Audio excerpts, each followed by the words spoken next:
यदि आप व्यापार में हैं तो चिंता आपको सबसे ज़्यादा परेशान करेगी। डॉक्टर अलेक्सिस कैरेल का कथन आपको याद ही होगा, जो चिंता से लड़ना नहीं जानते वे जवानी में ही मर जाते हैं। लेकिन बड़े व्यक्ति के कथन में सत्यता तो होती ही है। अगर उसको आप बार बार सुनेंगे तो आपको फ़ायदा ज़रूर होगा।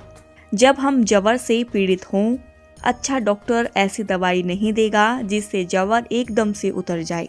अगर एकदम से जवर उतर जाता है तो दोबारा ज़रूर आता है। इसीलिए अच्छे विचार बार बार सुन लेने चाहिए। न्यूयॉर्क के एक बड़े बिजनेसमैन ने कहा है, 15 साल तक मैंने अपने कार्य का आधा दिन मीटिंगों में लगाया है, जिनमें समस्याओं पर विचार किया जाता है। हमें ऐसा करना चाहिए या हमें वैसा करना चाहिए, या फिर इस विषय पर हमें कुछ नहीं करना चाहिए।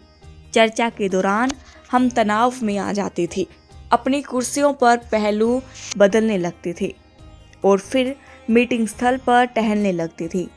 रात तक मैं बुरी तरह थक जाता था।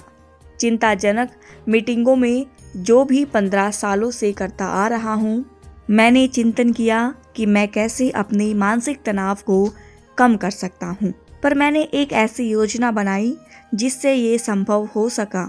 पिछले 8 साल से मैं इस पर अमल कर रहा हूँ। इसने मेरी कार्य कुशलता, स्वास्थ्य और सुख के संदर्भ में चमत्कार कर दिया। यह जादू की तरह लगता है, परंतु जादू की तरह यह भी बहुत आसान लगेगी, बशर्ते आप यह जान लें कि ऐसा किसी तरह किया जा सकता है। बहुत ही आसान है। पहले तो मैंने उस पुराने तरीके को बंद करवाया जिसका प्रयोग मैं अपनी मीटिंगों में 15 साल से कर रहा था।